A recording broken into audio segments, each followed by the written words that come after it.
Welcome back to Northern Perspective, everyone. I'm Cypher. And I'm Fox.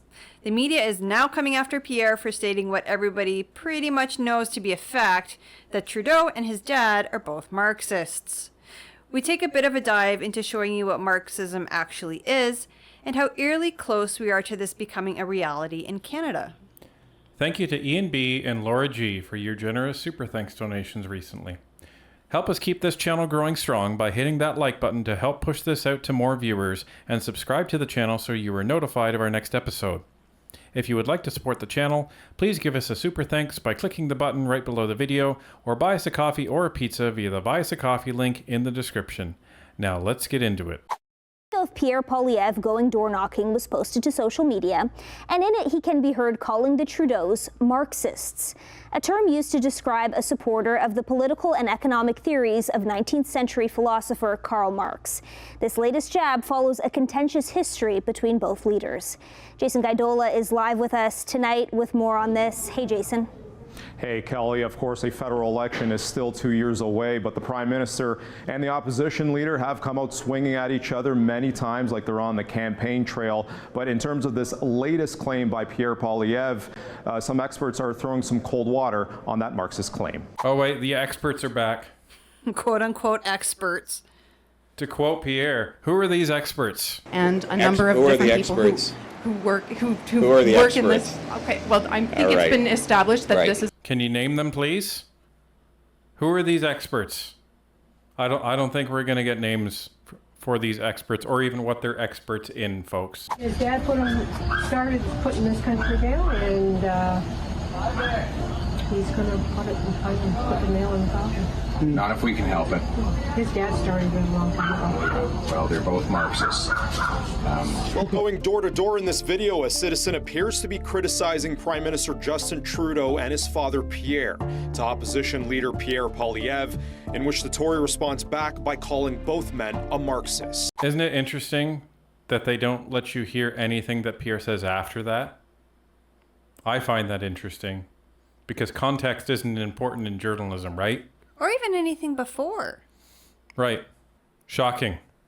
I don't recall the media making a big deal every time that Trudeau calls Pierre a name, or that they're shocked when Trudeau calls everybody in the country a racist or a misogynist. The viral video has sparked many comments online, including from Liberal MP Mark Garriston, who calls the claim a massive misunderstanding of the term and an insult. But I certainly don't think that Justin Trudeau is a Marxist in a genuine, deep ideological sense. I think it was just used as a pejorative term designed to signal both his economic orientation, which has to do with distributing wealth from those who have more wealth to those who have less wealth, as well as his cultural orientation. Today, some experts are pushing back on Poilievre's statement, who say Marxism, in its traditional sense, is criticism towards capitalism and the conflict between social classes.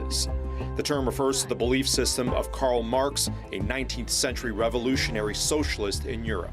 Again, some experts are pushing back. Who are the experts? He just sailed right by that and talked about who Karl Marx was.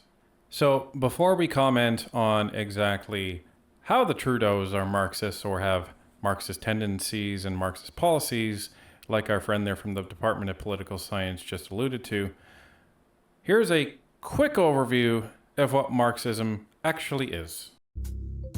The theory of communism. German philosopher Karl Marx said that society was divided into classes. Most people were in the working class, also known as the proletariat. They worked for a ruling class called the bourgeoisie. These people owned most of the land, mines, factories, and everything else that produced food, fuel and other goods. The profits from selling these goods made the ruling class rich. The working class worked for the ruling class. As the bourgeoisie or ruling class got richer, the proletariat, or workers, were getting poorer. The government, police and armed forces helped the bourgeoisie, or ruling class, to protect their profits and their ruling position in society. Marx said that a class struggle was going on between the ruling class and the working class. Eventually, the workers would be able to stand this no longer. Then they would join together in a revolution to get rid of the ruling class. After getting rid of the ruling class, the workers would take control of the government and run the country for the benefit of the workers. Land and property would be shared out and everybody would have equal rights. This would be a socialist society. But because the old ruling class might try to get their money and power back, a strong government would be needed for some time. Eventually, everybody would come to accept this new kind of society. There would no longer be any need for a government or police. The government would cease to exist and people would live by a system of communism. People would work to produce whatever they could, and share this with everyone else. They would take for themselves only as much as they needed. Marx called this communism. And that, in a nutshell, is Marx's theory of communism. Sounds great, doesn't it? Except human beings don't work that way. Except human beings don't work that way. And the funny thing is that he's saying current government is bad. So the proletariat, aka the workers, need to overthrow the bourgeoisie, aka the business owners.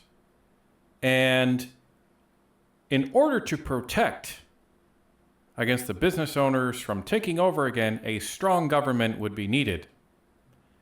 So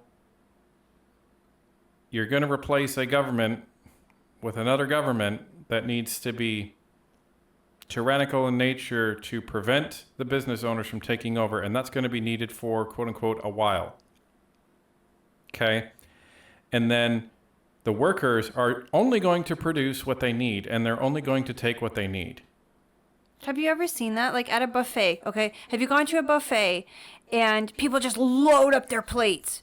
And it doesn't matter if you're standing right next to somebody and maybe they're taking all the crab legs and you want some crab legs. No, they're going to take them all. They don't care if they're going to eat them all. They're going to take them all. You don't even have to think of that as an example. Remember when the global outbreak happened and everyone rushed to the grocery store? You saw the socialist in everybody then, right? Where people only took what they needed? Right. Yeah, no. People were selling rolls of toilet paper for $50 a piece on Facebook at that time. Yeah, it was ridiculous. It was insane. But, you know, people will only take what they need and only produce what they need. Same thing is with all of these parents that went in and bought up all the medication for the kids and continue to do so. So, yeah, that's not going to happen. And that at some point, everyone will eventually just accept it. And then you won't need a government and you won't need police because there will be no crime. Marx doesn't seem to understand people naturally fall into hierarchy. That's what we do. That's our social structure. Like you get certain animals that live in certain groupings. Take lions, for example. They live in a pride, right? There's a male at the top. There's a few juvenile males sometimes. Then there's a lot of females and a lot of cubs. Yep. A lot of animals fall into social hierarchies, and it's how they survive. That's just what nature did. So you're going to need people to tell everyone who's going to farm. And here's the other thing. So everybody's equal in communism, right? So who's going to do the crappy jobs? Who's going to be the sewage guys? Who's going to be the garbage guys? Who's going to be the ditch diggers? Versus the doctors, the brain surgeons. Who gets to decide that? Somebody has to. So there's so many flaws in Marx's communism. But anyway, that's the description. And before we get into Trudeau and start talking about him, here's a clip from the book that we keep referencing, 1984. This was a movie adaptation of the book that ironically and appropriately came out in 1984. And this is a scene where the main character has been caught by one of the senior party members, and the senior party member is essentially explaining how they remain in power over the proletariat and the rest of society. Power is not a means. Obedience is not enough. Power is inflicting pain and humiliation, otherwise you cannot be sure. Power is tearing human minds apart and putting them together again in new shapes of your own choosing. Power is not a means, it is an end. In our world, there will only be triumph and self-abasement. Everything else we shall destroy. The past is forbidden. Why? Because when we can cut man from his own past, then we can cut him from his family, his children, other men. There is no loyalty except loyalty to the party.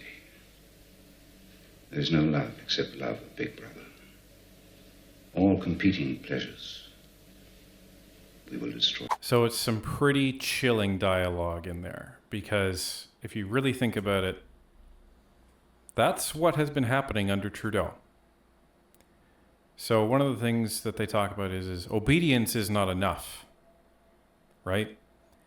You need more than compliance. You need more than just agreement.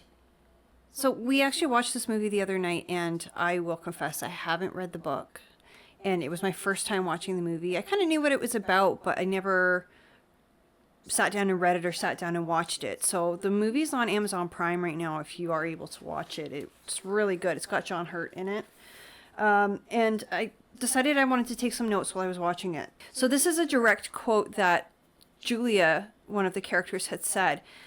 She said it to John Hurt's character. She said, "They can torture you, they can make you say anything, but they can't make you believe it."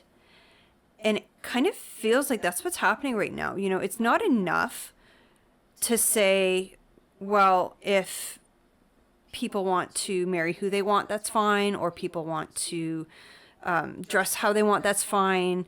No, you have to believe, you have to be accepting of it. It's not enough just to be neutral. You have to be pro. Right. And you can't just say, live and let live. If they want to call themselves that, whatever they want, then they can call themselves whatever they want. It's not enough. Not enough. Obedience is not enough. You must believe it.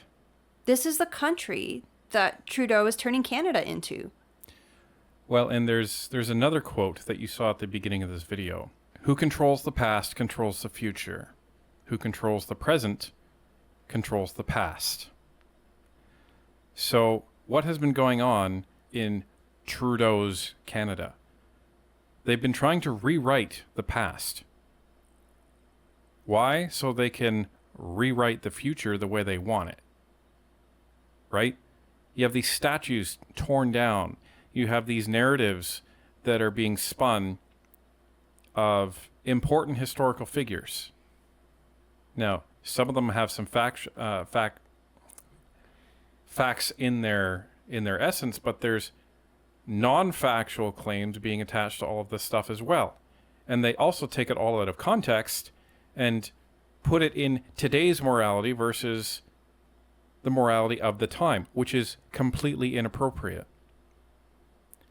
Like Sir John A. Macdonald, his statue was torn down. Elizabeth II, statue was torn down. Why?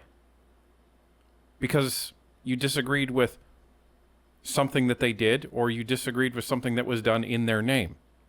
It doesn't change the fact that these are important historical figures. And then lastly, you talk about the redistribution of wealth. Well, where have we heard that before? Commercial media companies aren't making the money they used to. This is an attempt to say, well, the platforms are making huge amounts of money from digital advertising. They dominate digital advertising. Let's redistribute that wealth. Let's redistribute that wealth. Trudeau is trying to do that via all these taxes as well. So he's taxing the hell out of everybody, and then he's redistributing that back to people. So he wants to be in control of all of the money in the country. He wants to eradicate the middle class and give all of the money that the middle class has to the quote-unquote proletariat, so they become completely dependent on the party, on the government. And let's take a look at one more clip just to remind everybody about how Justin Trudeau feels about tyrannical dictatorships that are in charge of communist countries. There's a level of admiration I actually have for China, because their basic dictatorship is allowing them to actually turn their economy around on a dime and say, we need to go green as fast as we need to start, investing in solar. I mean, there is a flexibility that I know Stephen Harper must dream about, of having a dictatorship that he could do everything he wanted. Yeah, it's Harper who wants the dictatorship. Okay. Right?